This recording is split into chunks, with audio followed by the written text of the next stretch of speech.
privilegio estar aquí con vosotros hoy. Sí, tengo acento y soy de Madrid y siempre los madrileños decimos que no tenemos acento. Somos los únicos que hablamos castellano y no tenemos acento. Pero un buen amigo mexicano, se llama Héctor, me recordaba que sí teníamos acento. Y dice, David, tú siempre dices que te llamas David, que eres de Madrid. Y a mí eso me dolió porque me hizo recordar que tenemos acento y que decimos mucha Z. Zapato, zapatero, Madrid, David, y no debería ser así, pero es nuestro acento. Bastante gracioso. Tengo también otra experiencia con otros mexicanos que amo y que quiero mucho. Tengo un amigo que se llama Luis y como sabéis, el lenguaje que utilizamos de castellano pues siempre es diferente. Y a mí me hizo mucha gracia. Al principio no, pero una vez me dice, le conozco por primera vez, y me dice, ¿qué pasa, carnal? Y yo, ¿carnal? ¿Por qué me llama pecador? Si todavía ni... Carnal es como pecador. Ahora en español digo, ¿pero qué confianza tienes? Así que amo a los mexicanos, amo el castellano mexicano que habláis, me río mucho y seguramente espero no decir cualquier barbaridad aquí delante de vosotros, ¿vale? Vamos a pasarlo bien, vamos a aprender de lo que Dios trae hoy en su palabra. Me gustaría empezar orando y pidiéndole al Señor que este tiempo sea algo especial. Cuando estaba preparando el mensaje, quería que el Señor hablase también a mi corazón, porque si Dios no habla a mi corazón, no creo que pueda hablar a vosotros. Señor Jesús, te doy gracias por el privilegio de traer tu palabra. No merezco esta posición. Y, Señor, te pido que trabajes en mi corazón, que trabajes en el corazón de mis hermanos. Y te pido, Señor, que podamos conquistar el mundo, Señor, con tu amor, con tu mensaje, y podamos seguir aprendiendo mucho de ti, Señor. Te lo pido en el nombre de Jesús. Amén. En mis predicaciones siempre suelo dar anécdotas de mi vida. Y una de las anécdotas de mi vida sucedió hace 2 años cuando llegábamos a Madrid y teníamos unos amigos americanos que estaban visitando Madrid y me acuerdo que quedábamos, oye, veniros el sábado a comer, a cenar, teníamos un apartamento muy pequeño en ese momento, recién llegados de Dallas, y mis amigos americanos estaban en un hotel y le dije, bueno, pues sobre las 8:30 estar en casa. Y ahí ya cenamos y tenía planificado todo. Quería darles jamón serrano, les quería hacer una tortilla española, de estas tortillas grandes con patata, cebolla, no las tortillas mexicanas, sino la española. Y que están muy buenas las tortillas mexicanas también, ¿eh? No digo que no, pero la española ahí. Y el americano dijo, oh, sí, claro, encantado. ¿Qué pasó? Que teníamos un plan también para comer con mi familia y como todos sabemos, en la cultura hispana, en la cultura latina, la sobremesa suele ser una sobremesa. Suele ser muy larga, muy larga. Y en España es algo muy larga. Entonces, comíamos a las 2 y se extendió casi hasta las 7. Y claro, nosotros teníamos una hija en ese entonces, ahora tengo 2, tengo una hija y un hijo. Y en ese entonces, pues como sabemos todos los padres, cuando tú vas y te pasas toda la sobremesa con la gente, con las personas de tu familia, y sales, pues tardas en despedirte. Y cuando tardas en despedirte, sabes, y empiezas a pensar, he quedado a las 8:30 con unos americanos, que seguramente, como es gringo, va a llegar a las 8:30 puntual. Pero claro, yo como ya estoy en España, pues a lo mejor no llega a puntual. Mi mujer me dijo, David, tenemos que irnos porque ya tenemos que poner a Chloe a dormir. Y claro, yo no planificaba que Chloe tardaba a veces media hora, 40 minutos en irse a dormir.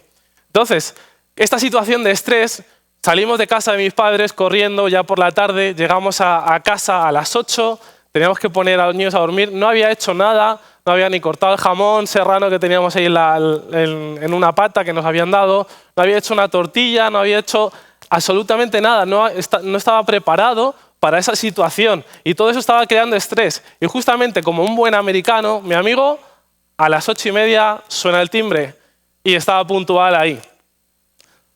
No estaba preparado. ¿Qué sucedió? Que cuando no estaba preparado, toda esa cena fue para mí un estrés, creé estrés a mi mujer, a mi hija, y no salió la tortilla tan rica como hacemos, salió que no sabía buena, veías a los americanos echando mucho ketchup en la tortilla, y eso para nosotros es como, no, no hagas eso.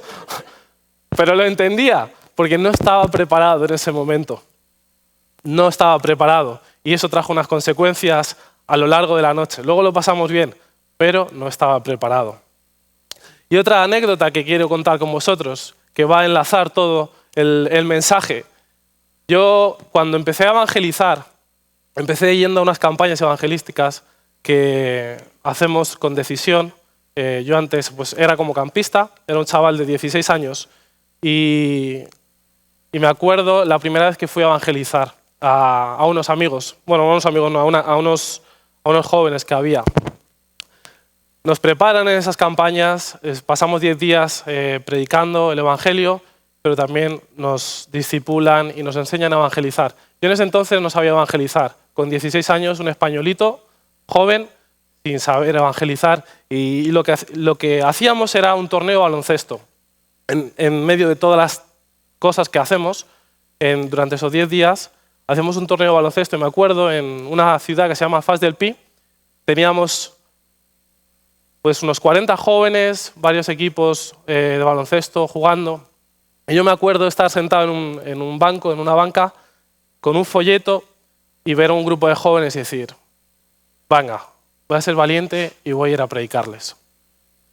Y agarré mi folleto, me acerqué al grupo de españolitos que había ahí, les di el folleto, le dije, oye chicos, tomad un folleto que os quiero dar.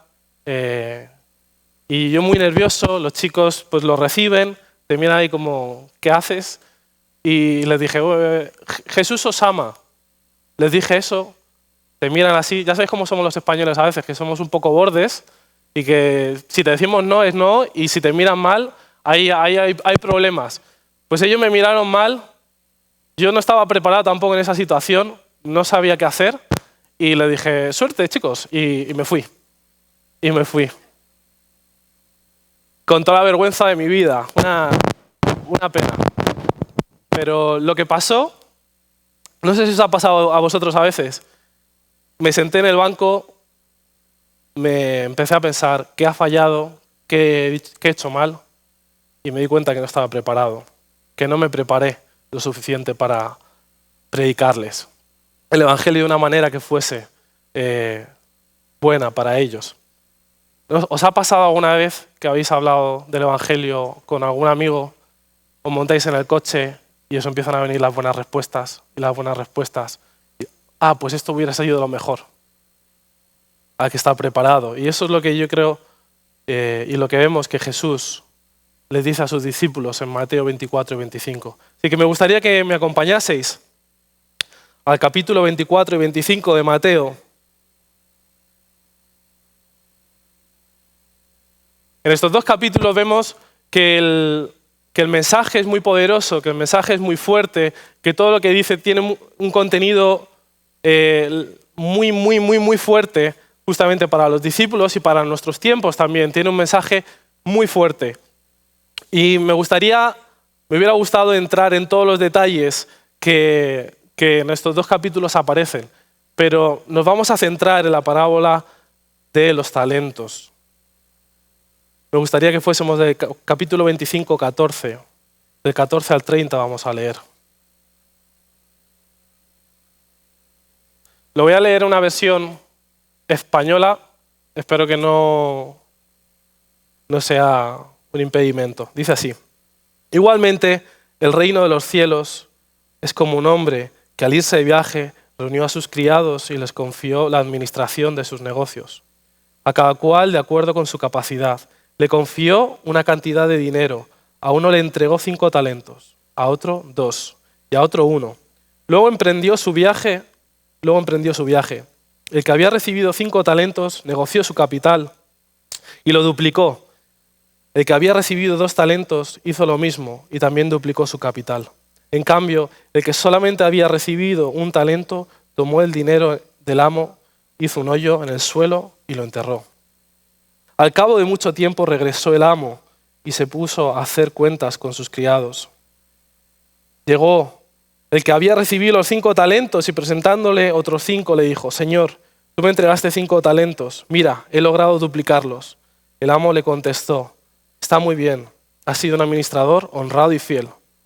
Y como has sido fiel en lo poco, yo te pondré al frente de mucho más. Entra y participa en mi propia alegría.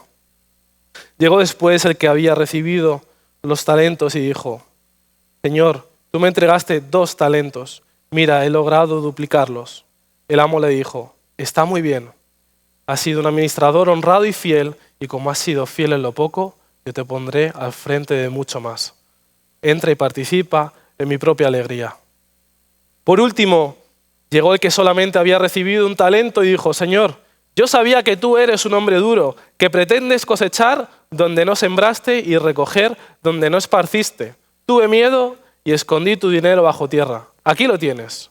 El amo le contestó: administrador malo y holgazán, si sabías que yo cosecho donde no he sembrado y recojo donde no he esparcido, ¿por qué no llevaste mi dinero al banco? Así a mi regreso yo habría recibido el capital más los intereses. Quitarle pues la parte que le confié y entregársela al que tiene 10 partes. Porque a todo el que tiene aún se le dará más y tendrá de sobra, pero al que no tiene, hasta lo que tenga se le quitará. Y a este criado inútil arrojadlo fuera, a la oscuridad. Allí llorará y le rechinarán los dientes. Jesús quiere que seamos buenos administradores en nuestras vidas. No quiere que seamos perfectos. Jesús quiere que seamos buenos administradores en nuestras vidas. No quiere que seamos perfectos. El administrador honrado, fiel y esforzado es un ejemplo para los demás.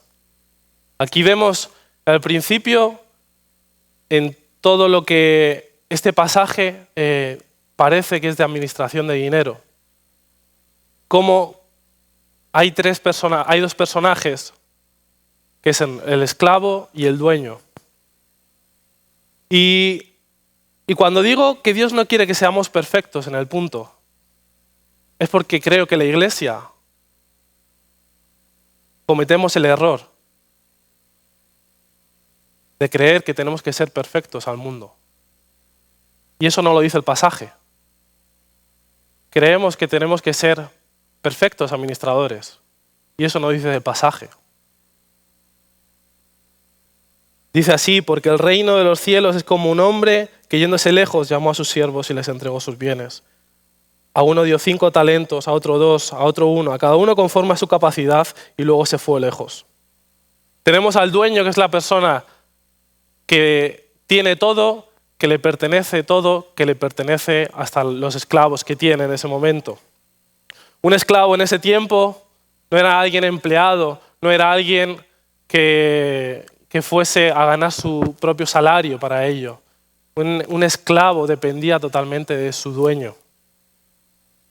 En esa época, un esclavo podría ser alguien que puede ser un esclavo de guerra, de otro país, o puede ser un esclavo de que me han vendido afuera con una finalidad sexual, con una finalidad de trabajo en el campo, con una finalidad de servir a otra persona que es mayor que yo en la sociedad. Eso es un esclavo en ese momento. Puede ser prisioneros de guerra, gente que era pobre y que no tenía nada que ofrecer, entonces se ofrecía a otra persona para ser esclavo para siempre. Algunos trabajaban en los campos, en minas, en infraestructuras. Pero había otros esclavos que eran muy inteligentes y que a esos se les daba privilegios, porque sirviendo mostraban que eran capaces de hacer algo más. Y en esta parábola parece que esos esclavos con los que se está refiriendo Jesús son este tipo de esclavos que he mencionado. Son esclavos que parece ser que son inteligentes y que pueden hacer más que el resto de los demás. Porque el dueño, el que es el jefe de todo, les confía todo y se va confiando en ellos. El maestro les encarga sus bienes a estos esclavos y los considera socios. Les considera socios de su ganancia, de todo. Luego vemos también los talentos. ¿Qué significa un talento? Tenemos al esclavo, tenemos al jefe, al maestro, y luego ¿qué es un talento? En el español y en el inglés la palabra talento significa habilidades como facultad mental. Yo soy talentoso, puedo hacer esto. En aquel entonces fue una unidad de medida de cantidad o de peso, como decir litro o galón, como decir kilos o libras. En el primer siglo, un talento fue la unidad de medida más grande en cuanto al dinero. Podía ser de oro, de plata o de cobre. En esta historia, probablemente era dinero, era plata, posiblemente. Si podemos ver que a qué equivalía un talento podría equivaler a 20 años de empleo. 5 talentos, 100 años. Un administrador tiene que ser responsable, un administrador tiene que estar preparado y un administrador tiene que ser capaz. Y por lo que se ve, estos 3 esclavos podían tener eso. Podían ser responsables sobre los recursos que él les encargó. Estaban preparados. Vemos a 2 que sí estaban preparados y a otro que más o menos estaba preparado. Para el que le dan 5, posiblemente ese que tenía los 5 talentos, os aseguro que no era perfecto. Y el jefe, cuando le da los 5 talentos a alguien, en este caso, era porque seguramente antes había empezado con menos talentos y veía capacidades de multiplicar grandemente. Igualmente pasó con el segundo. Estaban preparados. Cuando se le dieron los talentos, ya sabían qué hacer, eran honrados, eran fieles y esforzados y supieron multiplicarlo. Pero el tercero, no supo, tuvo miedo y lo escondió. Los 3 eran capaces, 2 estaban preparados, el tercero también era capaz, pero no quiso y puso una excusa muy fuerte. Tengo un hermano que se llama Abraham. Él siempre me dice, de las primeras predicaciones que he tenido, que hice en un tiempo, él siempre me decía: David, pones ejemplo de muchas personas, pero no pones ejemplos de mí. Y le dije: bueno, pues algún día pondré ejemplos tuyos. Y este viene aquí me recuerda mucho a mi hermano Abraham. Mi hermano Abraham trabajaba en el Kentucky Fried Chicken. ¿Sabéis lo que es el Kentucky Fried Chicken? Sí, ¿no? Aquí hay mucho en Estados Unidos, sobre todo en Dallas, es la sede. Mi hermano Abraham empezó siendo cajero en el Kentucky Fried Chicken. Empezamos los dos. Yo estuve trabajando mientras estuve en el seminario en España. Yo estuve trabajando en el Kentucky con mi hermano al principio para poder pagar pues, lo que son todas las facturas y poder estudiar en el seminario a la vez. El horario era muy compatible.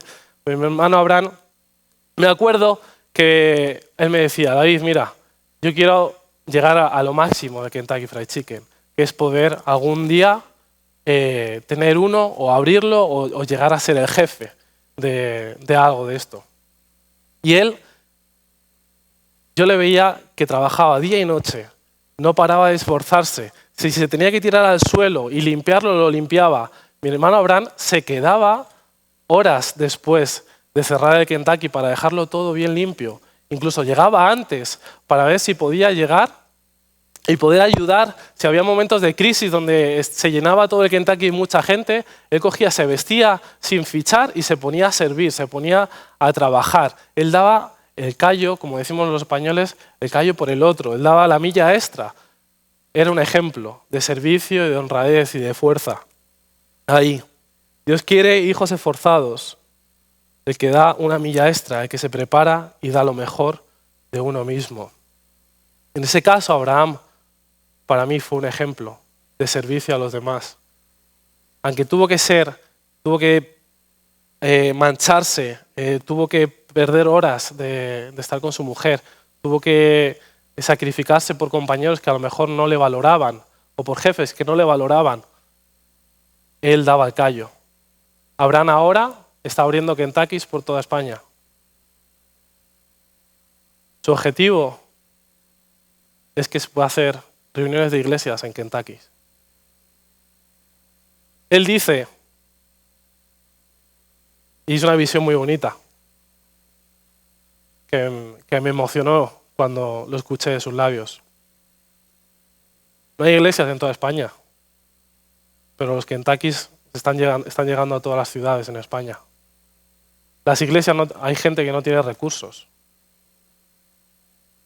Nosotros tenemos los recursos, les podemos proveer un espacio y se puede hacer reuniones aquí. Reuniones en un Kentucky. Empezando de ser cajero a tener una visión de alcance por el Evangelio, siendo esforzado, siendo fiel, siendo honrado. Dios le puso lo mínimo y él, esforzándose, Dios le ha bendecido y está abriendo Kentucky por toda España. Ha abierto 9 ya con un amigo mexicano que es su jefe y su visión es esa, que ojalá algún día se puedan hacer reuniones de iglesia en los Kentuckys. Porque algún día seguramente en España, como están sucediendo las cosas, cerrarán las iglesias, pero creemos que los Kentucky no los van a cerrar. Porque el pollo está muy rico. Me gustaría que fuésemos al segundo punto que tengo para vosotros. El talento que todos tenemos en nuestras manos es el Evangelio. Dios quiere que su iglesia administre el Evangelio con excelencia, poder y convicción. La parábola, como sabemos todos, no trata de dinero, no trata de talentos de nuestros, trata del Evangelio. Y tenemos que entender un poco toda la situación anterior o los capítulos anteriores para entender bien esta parábola. ¿Por qué Jesús, después de anunciar cosas tan fuertes en el capítulo 24, cómo nos introduce a la parábola de los talentos? Vamos en el capítulo 19, donde Jesús nos dice, con sus discípulos, siguiéndolo, emprende su último viaje a Jerusalén. Cuando Jesús terminó de decir esas cosas, salió de Galilea y descendió a la región de Judea, al oriente del río de Jordán. Capítulo 20, dice, 20:18, escuchen, les dijo, subimos a Jerusalén, donde el Hijo del Hombre será traicionado y entregado a los principales sacerdotes y a los maestros de la ley religiosa. Lo condenarán a muerte. Luego lo entregarán a los romanos para que se burlen de él, lo azotarán con un látigo y lo crucificarán, pero el tercer día se levantará de los muertos. Capítulo 21, vemos la entrada triunfal donde la gente lo anuncia como el rey que en los momentos derribará el imperio de César. Capítulo 22-23, estando en Jerusalén, tiene un enfrentamiento final con las autoridades judiciales y religiosas. Denuncia el fariseísmo. Y luego llegamos a capítulo 24 y 25, donde es toda una conversación con los discípulos, donde los discípulos empiezan con preguntas, donde Jesús sale del templo y más tarde se sienta en el Monte de los Olivos, donde se observa toda Jerusalén, donde ven todo el templo. Y los discípulos le preguntan, después de anunciar todo, ¿cuándo sucederá esto? ¿Qué señal marcará tu regreso y el final del mundo? Diciéndole que se iba a ir Jesús. ¿Qué es lo que va a suceder, Jesús? ¿Qué es lo que va a suceder? Y vemos que en el capítulo 24, al principio, los discípulos le están enseñando la grandeza del templo.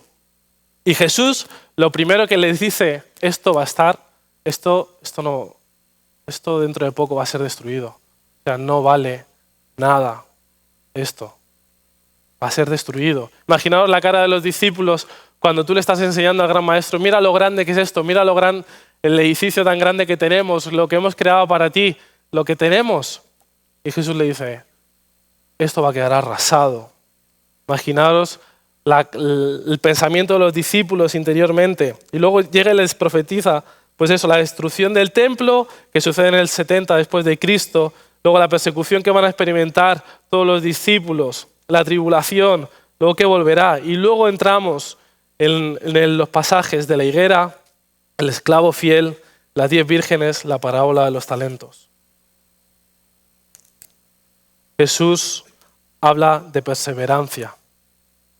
Tengo aquí apuntado en mi Biblia, al principio, estudiando los pasajes, cuáles son los puntos fuertes de por qué da la higuera, por qué da el ejemplo de la higuera, por qué habla del final del mundo. Y todos los mensajes que es persevera, estad atentos, estad preparados, estad preparados, estad preparados, estar atentos. Jesús está hablando de perseverancia. 24:13. Pero el que se mantenga firme hasta el fin será salvo. Jesús se fue y les deja a cargo de algo. Les deja a cargo del Evangelio. Les deja con una responsabilidad tremenda. A siervos. Donde no les pertenece nada. Donde no son dueños de nada. Donde Jesús es el dueño y se va y se lo deja a los discípulos. La parábola de los talentos es un reflejo total del Evangelio, de Jesús, los discípulos, de Jesús y la iglesia.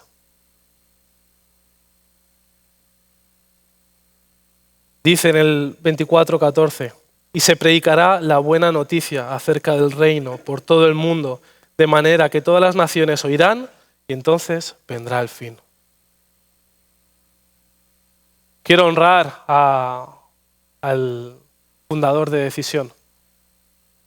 Pasó hace 2 años, cuando nosotros llegamos a España, de nuestra vuelta, que Juan Blake partió con el Señor.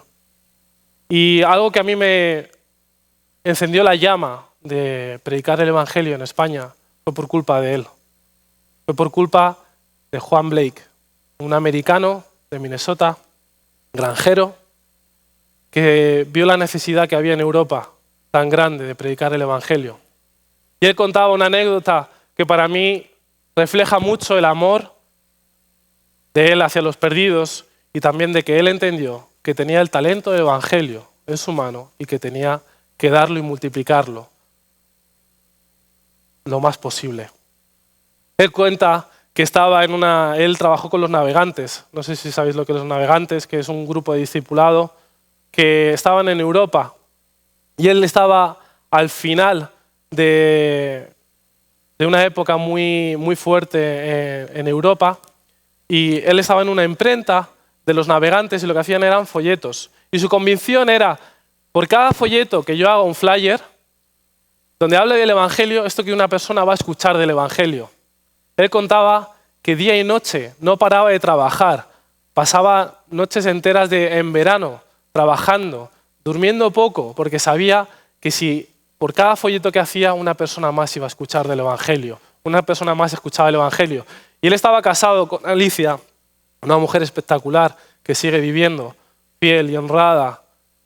Ella le hacía la cena, le hacía la comida y se lo llevaba al puesto de trabajo, al puesto donde él podía hacer los folletos y comía con él y él estaba comiendo un sándwich y trabajando, haciendo esos flyers, porque él entendió que el talento que tenía es el Evangelio, no dependía de sus propias cualidades, dependía del mensaje del Evangelio. Ese es el talento poderoso, porque él sabía que el mensaje del Evangelio podía cambiar la historia de todo el mundo. Como vemos, los discípulos al principio hacen una pregunta a Jesús. Dice, ¿cómo sabremos que es el final de los tiempos?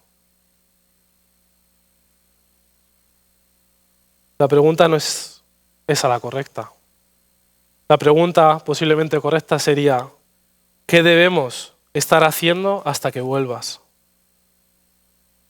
Jesús deja a la iglesia con la mayor responsabilidad, con el mayor talento, la predicación del Evangelio.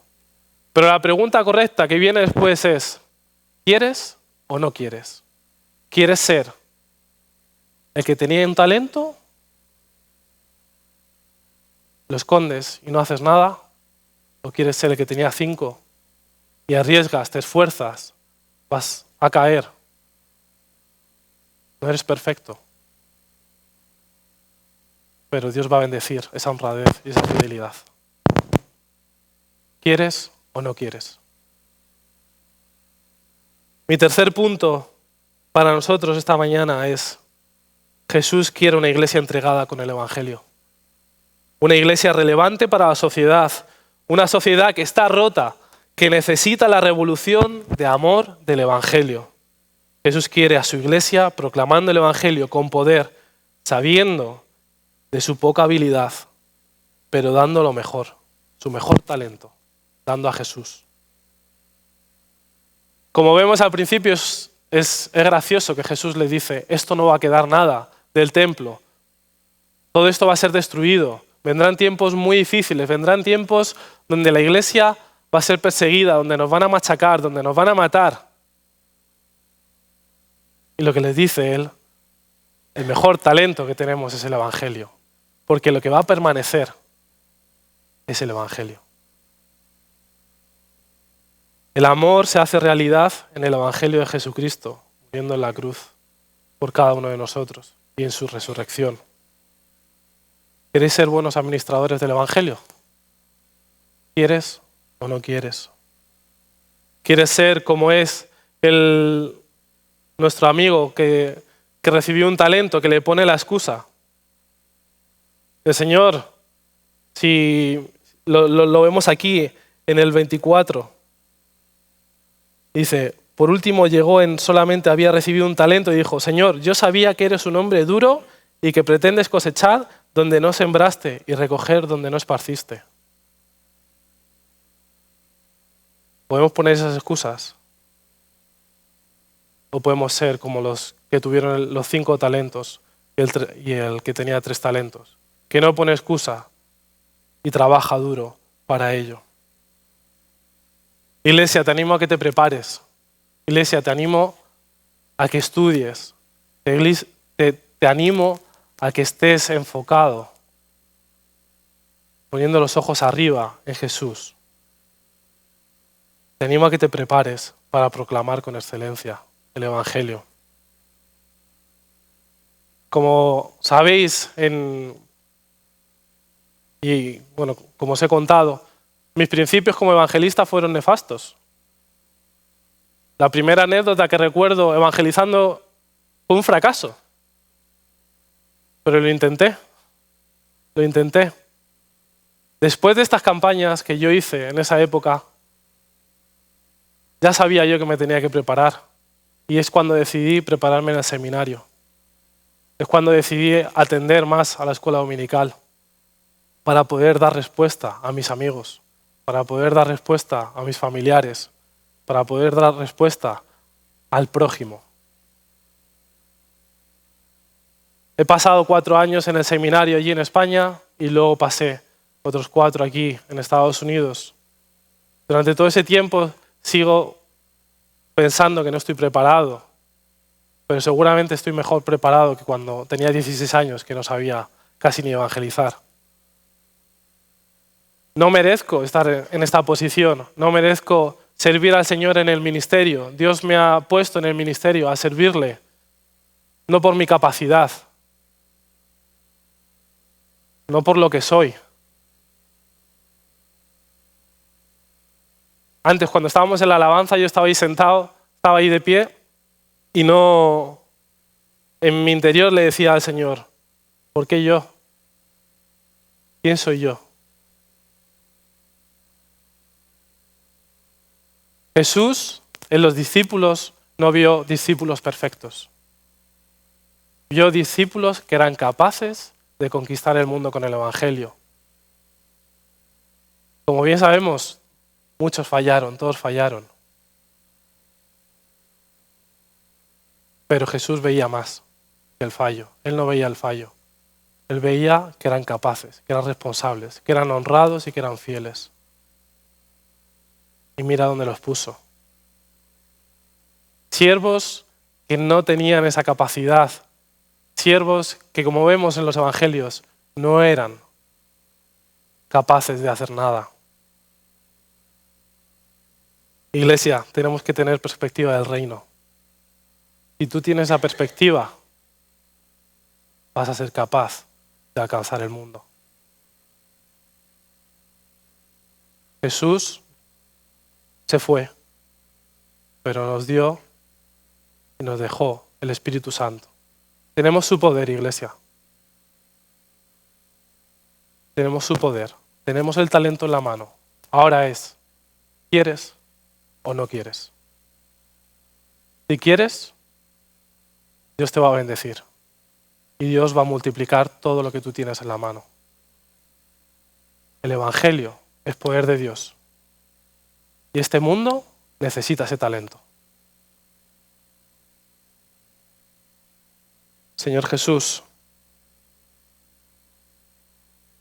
te doy gracias por ese talento que se llama Evangelio, Señor. Te pido por tu iglesia, te pido por nosotros, Señor. Ayúdanos a ser buenos administradores del Evangelio. Gracias porque nos diste el Evangelio a nosotros. Nos diste vida, vida en abundancia. Y te pido eso, Señor, para tu iglesia. Que tú la animes, que la levantes con fuerza, que nos levantes con fuerza y podamos ver tu poder transformando la sociedad, Señor. Te amamos y te queremos, Señor. Aquí estamos y queremos ser esos siervos inútiles, pero sabemos que con tu poder podemos conquistar el mundo. Gracias, Señor. Amén.